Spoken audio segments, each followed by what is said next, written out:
भारत में जिस तरीके से प्रगति हुई, उस प्रगति के साथ-साथ देश में मरीजों की संख्या बढ़ती गई और सबसे बुरे हालात उन मरीजों को लेकर है जिन्हें कैंसर हो गया है या फिर जिन्हें कैंसर होने की आशंका है। कैंसर के बारे में कहा जाता है कि भारत में कैंसर इतनी तेज़ी से फैल रहा है कि ये कैंसर की राजधानी साल 2025 तक हो सकता है। हालाँकि कई कैंसर ऐसे हैं जिनकी पहचान अगर शुरुआती स्तर पे हो जाए तो उनका इलाज ठीक उसी तरीके से संभव है जिस तरीके से अगर आपको डायबिटीज़ हो जाए लेकिन आप इलाज के ज़रिए आप स्वस्थ रह सकते हैं। उसी तरीके से कैंसर में भी कई ऐसी डिजीज़ है, कई ऐसी कैटेगरी है जिनकी पहचान, जिनका इलाज अगर शुरुआती स्तर पे हो जाए तो आप स्वस्थ रह सकते हैं। मैं हूँ इस वक्त बिग अपोलो अस्पताल में और इस वक्त हमारे साथ कैंसर के रोग के दो जाने माने विशेषज्ञ डॉक्टर हैं। एक हैं डॉक्टर विजय मित्तल साहब और दूसरे हैं डॉक्टर शैलेश पुनतांबेकर। दोनों ने कैंसर के लेकर काफ़ी रिसर्च की है और ख़ासकर जो महिलाएं होती हैं उनमें गर्भाशय के कैंसर जो होता है ये काफ़ी कॉमन होता है। पुरुष जो होते हैं उसमें प्रोस्टेट कैंसर काफ़ी ज़्यादा होता है। क्या होता है कैंसर, अगर आपको कैंसर हो जाए, खासकर गर्भाशय का कैंसर अगर महिलाओं को होता है या फिर ब्रेस्ट कैंसर महिलाओं को होता है तो इसकी पहचान क्या है और क्या इसका इलाज पहले के मुकाबले अब सामान्य रह गया है और इस पर कितना खर्च होता है, इन सब चीज़ों को जानने के लिए हम खुद इन दोनों विशेषज्ञ से बात करेंगे। सर शैलेश सर, सबसे पहले मैं आपके पास आता हूँ। ये जो गर्भाशय का कैंसर होता है, शायद इसे बच्चेदानी का भी कैंसर कहते हैं, ये किसी महिला में किस अवस्था में शुरू होता है? पहला सवाल ये है आपसे। गर्भाशय के थैली का कैंसर अपने कंट्री में काफ़ी बड़ा है। ब्रेस्ट कैंसर को लेके जो पहला नंबर पे है, सेकंड नंबर पे सर्वाइकल कैंसर यानी गर्भाशय के मुंह का जो कैंसर है उसका है। उसके तीन मेन कारण हैं कि जब महीना आता है, मासिक पाली बोलते हैं, जब महीने में अपने मेंसेस आते हैं उस टाइम में अगर आप ठीक तरह से उसकी स्वच्छता न रखें, यानी सैनिटरी पैड्स ना यूज़ करें, कपड़ा यूज़ करें, तो उसमें से गंदगी जा के होता है। सेकेंड कॉज है एचपीवी वायरस, जो आदमी यानी मेल के जो जहाँ से अपने संबंध होते हैं वहाँ के अंदर से वो एचपीवी वायरस करके है वो जाता है। और ये कैंसर इसलिए प्रिवेंटेबल है। 2023 से लेके गवर्नमेंट ऑफ इंडिया ने इसके अगेंस्ट वैक्सीन देने का शुरुआत किया है। जब पहली बार लड़की को मेंसेस आता है उस टाइम में अपने को ये वैक्सीन देने का है और सेकेंड वैक्सीन पहला संबंध आने के पहले देने का है, तो सर्वाइकल कैंसर का इंसिडेंस कम हो जाएगा। सर ये जैसे महिला, जैसे कोई किशोरी है जिस 12-14 साल में उसको पीरियड आता है तो पहला पीरियड आने के बाद इसका वैक्सीनेशन का खर्च क्या है, क्या इसकी कीमत क्या है, और पहला संबंध बनाने के बाद उसका खर्च क्या है, थोड़ा बता दीजिए। दोनों का खर्च अफोर्डेबल है। 1200 रुपये का वैक्सीन है, तो 1200 रुपये का वैक्सीन एक मेंसेस आने के बाद देना है और एक शादी के पहले, जैसे शादी हो जाएगी पहले शारीरिक संबंध होने के पहले देने का है। एक बार दर्शकों को ये जानना चाहिए, देखिए अगर आप बच्चों को चिकन पॉक्स का भी अगर वैक्सीन लगाते हैं तो उसकी कीमत 1500 रुपये होती है, लेकिन अगर घर में कोई लड़की है, उसी पीरियड आ गया और अब जानते हैं, माता पिता जानते हैं, तो उसके बाद सबसे पहला आपका काम ये होता है कि जैसे ही उसको पीरियड आया तो आप पहला काम ये कराएं, जैसे ही वो पीरियड से बाहर आई तो सबसे पहले आप उसको सर्वाइकल का जो वैक्सीन है वो लगाएं। और अगर पहला संबंध जब बनता है उसके बाद ये 1200-1400 रुपये की एक वैक्सीन आती है, वो अगर आपको महिलाओं को या लड़कियों को लगा दी जाती है तो फिर आप सर्वाइकल कैंसर से काफ़ी हद तक निजात पा सकते हैं। सर थोड़ा सा आगे बताइए इसमें। तीसरा कारण है कि जो काफ़ी संबंध रखते हैं, यानी एक पार्टनर नहीं है, मल्टीपल पार्टनर्स है, उनमें सर्वाइकल कैंसर बहुत कॉमन है।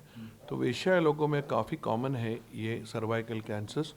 और एक है जहाँ पे जिसका काम किया हुआ है, गर्भाशय के थैली का काम है 2 और 3 बच्चे पैदा करने, 8-9 बच्चे होंगे तो उसका अब्यूज़ हुआ है, उस ऑर्गन का अब्यूज़ हुआ है, तो उनको भी सर्वाइकल कैंसर होता है। सो आप अगर समझना चाहे तो ये पूरे के पूरे प्रिवेंटेबल कैंसर है। थोड़े से इसके बारे में सतर्क रहेंगे, हमारा काम नहीं रहेगा, लेकिन सर्वाइकल कैंसर तो निकल जाएगा। सर शुरुआती पहचान क्या, अगर महिला को हो जाता है तो शुरुआती पहचान क्या है?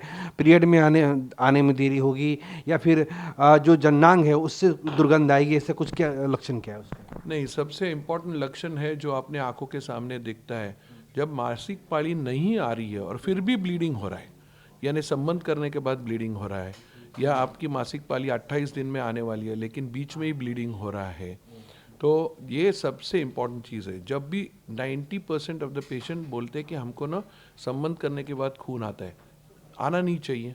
तो ये कॉमन सिम्टम है, लेकिन आप उसको, आपके मन में आता है कि कैंसर हो सकता है, लेकिन दूसरा सवाल होता है मेरे को क्यों कैंसर होगा, मैंने किसी का बुरा किया नहीं है, तो आते नहीं डॉक्टर के पास।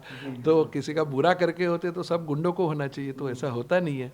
तो दिखता है लेकिन स्टेप्स नहीं लिया। सर क्या जो आधुनिक इलाज क्या है, जो लेटेस्ट टेक्निक आपके पास क्या है, जो पूरे वर्ल्ड वाइड में, जैसे अमेरिका, यूरोप, ब्रिटेन में जो काफ़ी लोकप्रिय है, और उसका खर्च क्या होता है? अगर मान लीजिए किसी को हो ही गया तो अब वो डॉक्टर के पास आएगा, तो खर्च क्या है इसके ऊपर? देखो, इसका डायग्नोसिस तो एक सिंपल पैप स्मीयर से होता है, उसका खर्चा है 200 रुपये। 200 रुपये में एक अंदर से अगर रुई डाली जाए, उसको पैप स्मीयर बोलते हैं, उसका खर्चा 200 रुपया है। सब लोग डरते हैं खर्चे से, लेकिन सही जानकारी मिलनी चाहिए। 200 रुपये में उसका होता है। अगर आप ऑपरेशन दूरबीन से करवाना चाहते हैं, गवर्नमेंट स्कीम के थ्रू, प्राइवेट हॉस्पिटल में सब जगह पे PMJY के थ्रू जो हो रहा है, उसका खर्चा 40,000 रुपये है। सब आपकी जगह, जैसे एक बार आपने जो कहा कि वो 200 रुपये में जांच हो जाती है, किसी महिला ने जब उसको गर्भ होता है तो शायद इस प्रकार की जांच कराई जाती है, उस वक्त वो नेगेटिव आ गया कि इनको गर्भाशय कैंसर नहीं है, रिपोर्ट आ गई, तो क्या दोबारा इस बात की आशंका है कि उन्हें हो सकता है? Pap smear actually world wide दुनिया में, जब भी आप 1 साल के बाद आपका इंश्योरेंस रिन्यू करते हैं, सिर्फ भारत छोड़ के बाकी एक भी कंट्री नहीं है जहाँ पे इंश्योरेंस रिन्यूअल होता है पैप स्मीयर के बिना। ये अपना दुर्भाग्य है कि अपनी इंश्योरेंस कंपनी ये करवाना नहीं चाहती। ये अगर कराएंगे तो 80% पेशेंट का कैंसर अर्ली स्टेज में डिटेक्ट हो जाए। कितना खर्च होगा पूरा इलाज में? अगर आप गवर्नमेंट की स्कीम थ्रू करते हैं तो 50,000 का खर्चा है, प्राइवेट हॉस्पिटल में करते हैं, जनरल वार्ड में करते हैं तो 1 लाख रुपए तक खर्चा है, और ज़्यादा नहीं है। इसके बाद जीवन क्या समान हो जाएगा? अच्छा, बिल्कुल महिला संबंध बना सकती है, बच्चे बिल्कुल पैदा कर सकती संबंध है। बना सकती है, बच्चे नहीं पैदा कर सकती। गर्भाशय की थैली निकालेंगे तो कैसा करगा, थैली निकालना पड़ता है, लेकिन संबंध कर सकती है, उसमें कोई अधूरापन नहीं है। क्योंकि आदमी लोगों को लगता है कि गर्भाशय की थैली निकाली तो बस इसको छोड़ दो, ऐसा नहीं है। संबंध कर सकती है, पूरा सही तरह से रह सकती है, कोई इश्यू नहीं है। तो फर्स्ट और सेकंड स्टेज में आज भी 95% सर्वाइवल है। तो आपको कैंसर अगर प्रिवेंट नहीं कर सकते तो आपकी जिम्मेदारी है एटलीस्ट अर्ली डायग्नोसिस तो करें, बचने के चांसेस ज़्यादा है। ये था हमारे साथ डॉक्टर शैलेश पुनतांबेकर। अब डॉक्टर विजय मित्तल से बात करेंगे। तो ये डॉक्टर शैलेश पुनतांबेकर थे।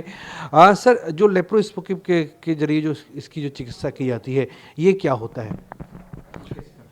एक्चुअली लैप्रोस्कोपी से जब करते हैं तो आधे सेंटीमीटर के 3 छेद और 1 सेंटीमीटर के 2 छेदों में से ऑपरेशन होता है, इसलिए मरीज को काटा नहीं जाता। कैंसर के पेशी मैग्नीफाइड रूप में दिखते हैं, इसलिए पूरी तरह से निकलते हैं, और उसका एक CD मिलता है जिसको एविडेंस बेस्ड सर्जरी बोलते हैं, और मरीज 2 दिन में घर जाता है, इसलिए इसका फ़ायदा ही फ़ायदा है। मुझसे बात करने के लिए थैंक यू वेरी मच। तो ये हमारे साथ डॉक्टर शैलेश पुनतांबेकर थे। जो सर्वाइकल कैंसर है महिलाओं में काफ़ी कॉमन है, कुछ इसी तरीके से जिस तरह से बिहार की जो महिलाएं होती हैं उनमें, और अगर वो गंगा के इलाके में रहती हैं तो गॉल ब्लैडर का कैंसर काफ़ी कॉमन होता है। अच्छी बात यही है, राहत की बात यह है कि 50,000 से 1 लाख तक के खर्च में आप पुराने जीवन दिनचर्या को जी सकती हैं और आप कैंसर से मुक्ति पा सकती हैं। कैमरा पर्सन फिरोज के साथ प्रीतम कुमार, कशिश न्यूज़, पटना।